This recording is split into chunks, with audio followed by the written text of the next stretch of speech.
This is a great drill to be doing as a loaded stretch in order to help improve a lot of the flexibility demands that are placed upon a shoulder when we're doing bench press or anything that's involved with going overhead.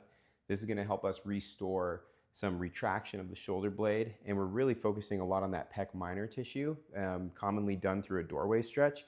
We're going to do this as a loaded stretch where we're sitting in a position for an extended period of time to have the tissues adapt to this lengthening sensation, and then we will be training the tissue from length to the shortened position, and we'll be leveraging our torso that whole time as our arm is being pinned to the ground by some sort of weight.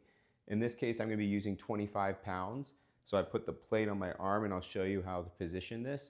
A couple of sensations that we're trying to avoid is a pinching sensation up in the top of the shoulder or towards the front. If it is, this is probably not a good drill to be doing at the time. So let's get into the stretch.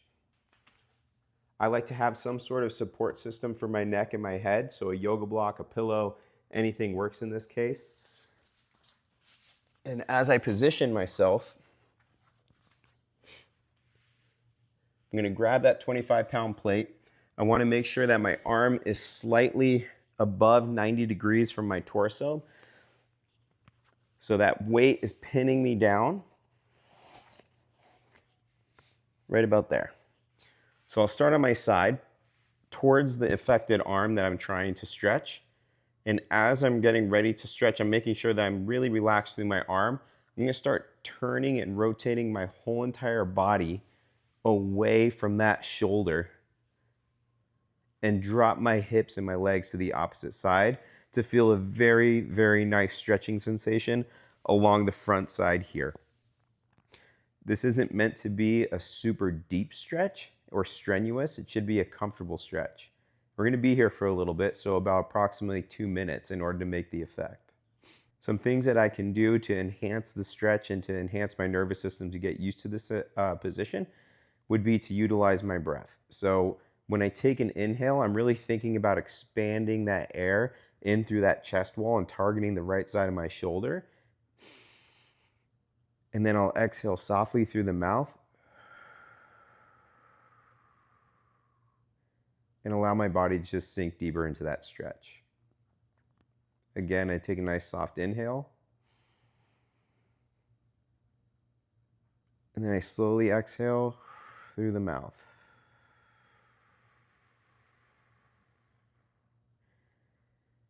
So in my head, I'm thinking that my rib cage here is really trying to peel away from the ground as my shoulder blade is staying pinned to the ground and my arm is being lengthened from the pec here to this area here in my shoulder. So after 2 minutes is up, if I need to take a break, I can, and let my arm shake out, get that blood flow back to it. Or I can go straight into the contraction component of how to do the loaded stretch through range of motion, where we're getting a lot more muscular activity to learn the range of motion. So again, I'm back in that position.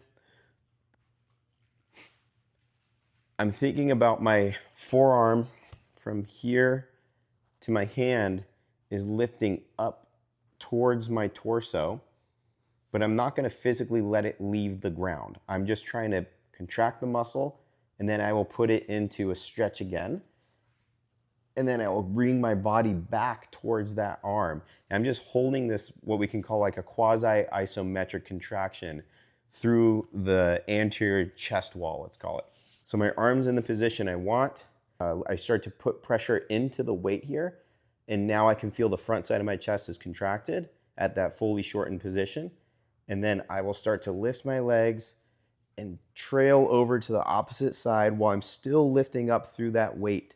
And I find that loaded stretch. I breathe, soft exhale. I'm still contracting and I'm pulling myself back towards that right side of my body. Curl over, shorten it as much as I physically can, and then I will start to lengthen it again as much as I physically can. I want to do this for a certain amount of time as well so my body can learn this range of motion that I'm demanding on those tissues. You could probably see that I pull my legs across, and that helps me facilitate a little bit of a deeper stretch.